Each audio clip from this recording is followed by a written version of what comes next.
Selamat sore sahabat petani Tanah Karo. Salam Jojua. Hari ini kita akan membuat tutorial ataupun panduan untuk menanam alpukat ya. Ini khusus lagi kita buat karena yang sudah kita upload itu bibit itu sudah proses iklimatasi ya, ada proses penyesuaian. Jadi bibitnya sudah selama 3 bulan di sini, tapi ini baru di sini umur di Tanah Karo. Kita beli dari daerah Medan ya, dari pebibitan Medan ya, yang dari dataran rendah ke dataran tinggi. Jadi hawa panas ke cuaca panas ke cuaca dingin. Nah, jadi ini memang sudah kita penyesuaian juga, udah iklimatasi juga sekitar 2 mingguan, tapi menurut kita belum begitu kuat. Jadi di sini kita perlu perlakuan khusus ya untuk penanaman alpukat jenis ini. Jadi ini jenis Mickey ya. Oke. Ini Mickey seperti ini dia bentuknya. Memang kalau ini kurang bagus. Inilah kemarin dampak dari perpindahan wilayah ya. Ini dari dataran, dari daerah yang bercuaca panas ke dingin ya. Jadi ada sedikit stressingnya, tapi tidak apa-apa. Jadi perlu kita perlakuan khusus. Jadi kita sudah sediakan ya cangkol, peralatan ya, baru kompos. Kalau kita pakai humus hutan ya. Oke, humus hutan, baru air cukupnya, baru pomi ya seperti biasanya, mikrobia, baru plastik tungkup ya. Disinilah sebenarnya perlakuannya yang berbeda ya dengan yang sudah kita posting proses penanaman alpukat yang sudah agak dewasa, karena di sini sudah proses adaptasi selama kurang lebih 3 bulan dan umurnya juga di polybagnya sudah sekitar 8 bulan. Jadi kalau ini sambungannya pun masih kita lihat seperti ini. Jadi mungkin ini ya paling umur 1,5 bulan lah ya di dalam polybag ini ya. Jadi sangat perlu kita melakukan penyukupan tadi, karena banyak dari teman-teman yang membeli bibit ya dari daerah lain yang agak jauh dari daerah penanamannya. Begitu ditanam, banyak yang mengatakan bahwa mati, banyak yang mengatakan mengering ya. Jadi ini sebenarnya perlunya perlakuan khusus buat bibit yang lain daerah. Jadi ini ada seperti tunas baru ya. Jadi kalau bagusnya menurut saya ini diputik aja ya teman-teman, jangan dibiarkan hidup, karena dia nanti lebih kuat daripada sambungannya, sambung pucuknya ya. Jadi sebagusnya kalau ada tunas baru diputik saja, sehingga nutrisi makanan tetap ke sambungan ya. Oke, kita akan lakukan prosesnya. Oke, ini mungkin kita aduk dulu ya, tetap seperti biasa 4 atau 5 per 10 liter. Jadi ini kita buat 4 saja, 4 tutup. Kita aduk dulu. Oke, ini sudah kita lakukan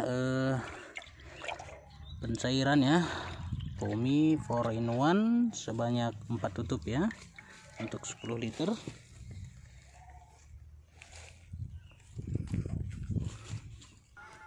Oke, jadi perlu juga teman-teman ingat ya, ini penggalian lubang 50 kali 50 ya, sekitar segitu, atau 40 kali 40 tidak masalah. Lalu lakukan pengapuran. Ini sudah kita lakukan pengapuran sebelumnya, termasuk 1 meter atau setengah meter di sekelilingnya. Ini lahan terbuka ya, beda dengan yang sudah kita upload itu di bawah pohon yang tidak produktif, kita ganti pohon. Jadi ini lahan terbuka dengan bibit yang berbeda juga, jadi masih kecil, jadi masih sangat rentan. Jadi setelah digali lubang, lakukan pengaburan, baru dibiarkan selama paling tidak 2 minggu ya teman-teman ya, untuk membunuh patogen ya, jamur ataupun bakteri yang mungkin ada di dalamnya. Jadi sekaligus untuk menambah pengaburan ini, itu mengandung magnesium dan kalsium yang cukup bagus untuk penyerapan tanaman, penyerapan nutrisi oleh tanaman ini. Jadi sekaligus mencegah penjamuran tadi, karena banyak informasi yang kita terima dari teman-teman bahwa alpukatnya tiba-tiba mati. Kalau daerah kita di sini sering dibilang kena petir ya, seperti sudah saya sampaikan juga. Kalau logikanya kena petir ya, seperti pohon ini misalnya ya, coba kita lihat di sini ada alpukat yang sudah besar ya, seperti ini ya. Nih, kalau misalnya kena petir di sini, kena petir ataupun di atas kena petir, pastinya bukan hanya pohon ini yang mati. Kalau menurut saya ya, pastinya daun-daun sekitarnya juga akan kena. Nah ya, jadi menurut saya bukan karena tiba-tiba semuanya katanya daunnya mengering ya, itu karena jamur akar, sebenarnya di akar ya. Jadi kalau menurut saya ya, tapi kita tidak tahu kalau belum ada penelitian, cuma seperti itulah asumsi saya. Karena kalau dibilang kena petir, berarti daerah sekitarnya juga akan kena ya. Baru yang saya asumsikan adalah terkena jamur. Jadi ini juga kita lakukan penempelan ya. Ini dengan Miki juga nih, Miki, ini ada Wina, ini ada lokal ya. Kalau di sini kita lihat daun udah keluar nih, pucuknya sudah keluar ya. Kita akan biarkan dulu. Ini juga sudah ada pucuk tunas matun yang sudah. Oke, untuk ini berikutnya nanti tetap kita lakukan juga pembuatan videonya ya teman-teman ya. Nanti kita lihat hasilnya seperti apa. Setelah kita lihat nanti baru kita akan upload untuk proses pembuatannya, penempelannya seperti apa. Ada juga top working yang kita lakukan. Kalau ini jadi berarti satu tambahan pengetahuan buat kita bahwa pohon alpukat yang lokal juga bisa kita ganti dengan jenis yang kita inginkan ya. Jadi prosesnya nanti kita posting lagi, kita akan buat lagi karena ini sudah ada semua videonya, tinggal kita edit saja nanti setelah ini tumbuh. Oke, jadi itu dia teman-teman, kita akan lakukan proses penanaman tadi. Oke, kita kembali ke lokasi penanaman. Jadi ini bahan pupuk kandang ya, kalau kita pakai seperti biasa ya teman-teman, karena masih ada stok, kita pakai humus hutan ya, 3 sampai 4 kilo. Oke, diratakan.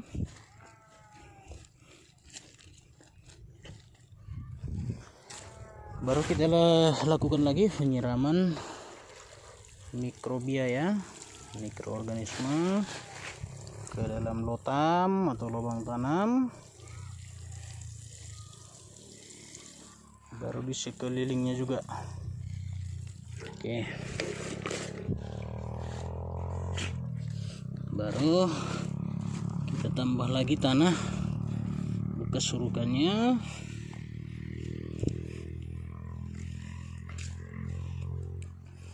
Boleh berlapis teman-teman, buat boleh bila masih cukup pupuk kandangnya, karena tidak akan rugi ya, karena ini akan lebih memacu pertumbuhan alpukatnya nanti ya untuk berikutnya.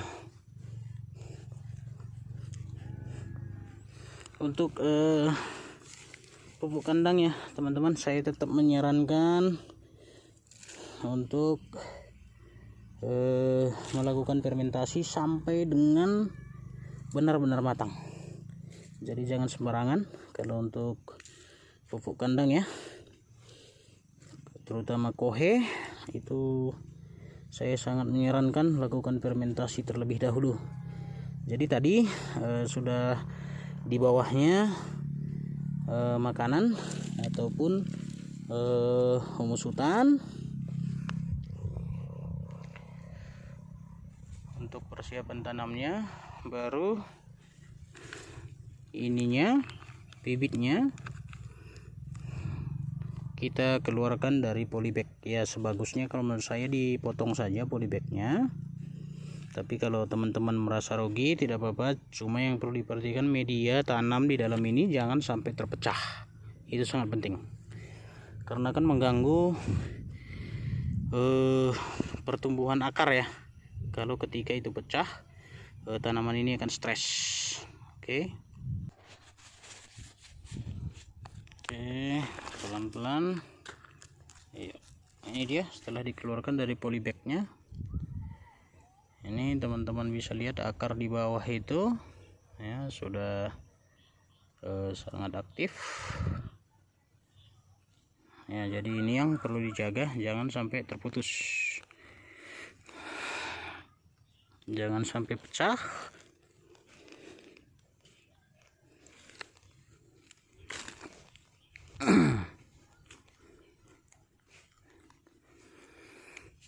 Oke, ini kita paskan di tengah dan posisinya teman-teman coba lihat posisi percabangan ini, karena ini yang akan menjadi cabang besarnya ke depannya. Jadi posisinya terserah teman-teman ke arah mana nanti ini lebih cenderung gitu, lebih suka. Karena kalau dia misalnya ke tengah ladang mungkin terganggu juga pada saat kita menanam tanaman lain di bawahnya. Jadi ini akar ini posisikan jangan sampai terlipat atau terputus. Oke, tekan-tekan sambil ini mereknya di apa dulu biar masih tahu nanti kita jenisnya jenis apa. Karena untuk mengetahui ini, mengenal bibit ini bibit jenis apa, kalau dari daun memang agak susah ya, masih belum bisa kita pastikan apa. Baru lakukan penyiraman. Boleh kalau teman-teman masih mau menambah lagi pupuk kandangnya, kalau masih cukup tidak apa-apa.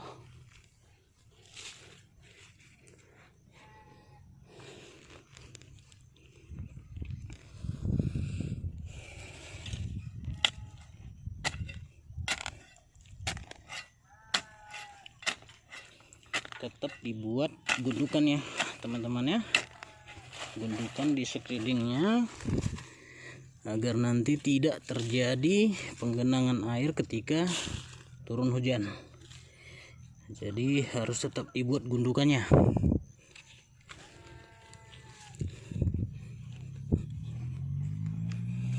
Ingat, penginjakan boleh tapi tidak terlalu kencang.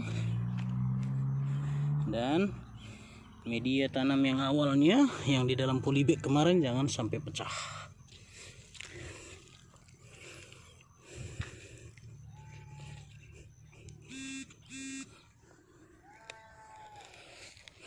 Nah seperti ini dia posisinya. Lalu kita tambah lagi pupuk kandang di atasnya ya, seperti ini. Lakukan lagi penyiraman.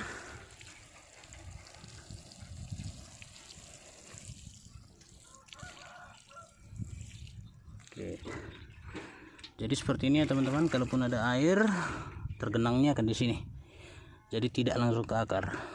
Oke, teman-teman siapkan kayu kecil atau bambu, belahan bambu boleh seperti ini sama tingginya. Baru dibuat pelindung ya, pelindung sementara. Ini sangat perlu buat bibit ya, bibit alpukat yang belum melakukan iklimitasi ya, belum penyesuaiannya, belum beradaptasi ya teman-teman ya.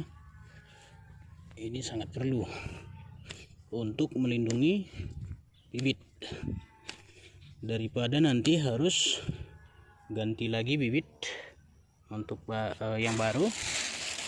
Apalagi bibit ini cukup mahal juga ya. Ini memang perlu dilakukan terutama ya, saya sarankan pada saat penanaman musim kemarau. Dan memang karena cuaca saat ini juga di daerah kita udah pada saat siang hari itu sangat panas ya. Jadi paling tidak selama 2 minggu ya, kita perlu melakukan penyungkupan seperti ini selama 2 minggu. Oke. Ya mungkin perlu diikat ya, seperti ini dia. Sekaligus untuk melindungi dari injakan kaki ataupun ya terinjak ya. Sekaligus juga kadangkala kita melakukan penyiraman atau penyemprotan herbisida, itu paling sering kalau di daerah kita. Jadi begitu ditanam, misalnya di kopi juga seperti itu. Ketika sudah ditanam, rumputnya sudah lebih tinggi segini ya, mungkin terlambat dilakukan pencabutan rumput atau pembersihan rumput, sehingga ini sama rata disemprot saja semua. Jadi untuk melindunginya, jadi posisi seperti ini perlunya 2 minggu ya teman-teman ya, perlunya 2 minggu. Setelah 2 minggu nanti ini dipotong ya, penutup di atas dipotong, jadi dia akan sudah seperti terbuka di atasnya ya, terbuka di atasnya. Jadi ketika kita melakukan penyemprotan juga dia tidak kena ya. 2 minggu selama ini seperti ini, baru nanti setelah 2 minggu yang di atas ini tinggal kita potong, kita potong. Jadi sudah mulai lagi bisa terkena sinar matahari, dia sudah perlahan-lahan sudah kuat, baru seterusnya sudah bisa kita cabut ya. Itu dia untuk tahapan proses penanaman alpukat yang bibitnya belum dilakukan penyesuaian terhadap daerah yang ditanam. Jadi ini sangat penting karena banyak saya lihat keluh-keluhan di grup-grup petani alpukat khususnya, yang mengatakan bahwa baru dapat bibit langsung ditanam mati. Jadi itu dia perlunya, daripada kita harus mengganti bibit terus menerus, sebagusnya kita lakukan ini plastik sembarangan sih biasa, yang penting dia lebar ya, dia cukup untuk melindungi, dibuat menjadi sungkup seperti ini. Oke, seperti ini kelilingnya. Jadi tiangnya tadi 4 ya, lebih ketat lebih bagus biar jangan gampang terhembus angin ya teman-teman ya. Jadi dia di dalam juga tidak terlindas ya, tidak cukup ya, hanya paling sedikit menyentuh plastik. Oke, ini dia sebagai informasi buat teman-teman. Nanti setelah 2 minggu kita buka di atasnya, baru kemudian ya mungkin 1 bulanan untuk melindungi hama, sekaligus penyemprotan yang berupa herbisida yang melindungi bibit kita ini agar tidak terkena. Karena kadang yang melakukan penyemprotan herbisida mungkin bukan kita, atau misalnya tenaga kerja yang mereka tidak tahu bahwa di sini posisinya ada tanaman, tapi ketika ini ada tandanya juga ada tiang-tiangnya, berarti dia juga melihat. Satu lagi, begitu dia tidak sengaja juga melakukan penyemprotan sekitar sini, dia masih terlindungi ya. Itu cukup penting kalau menurut saya, karena kegagalan kita di masa pembibitan ini biasanya seperti itu. Oke teman-teman, terima kasih untuk hari ini yang sudah menyaksikan video kita. Ini kalau bisa diikat ya, nanti kita ikat dulu biar tidak gampang terbang. Oke, itu aja mungkin. Jika ada saran atau kritikan dari teman-teman dipersilahkan. dan mohon dukungan untuk like, subscribe, dan tekan lonceng notifikasinya agar setiap video yang kita upload teman-teman langsung mendapatkan pemberitahuannya. Jangan lupa share juga untuk menambah pengetahuan ke teman-teman kita yang lain. Oke, terima kasih sahabat petani Tanah Karo dan petani alpukat seluruh Indonesia. Salam Jojoa.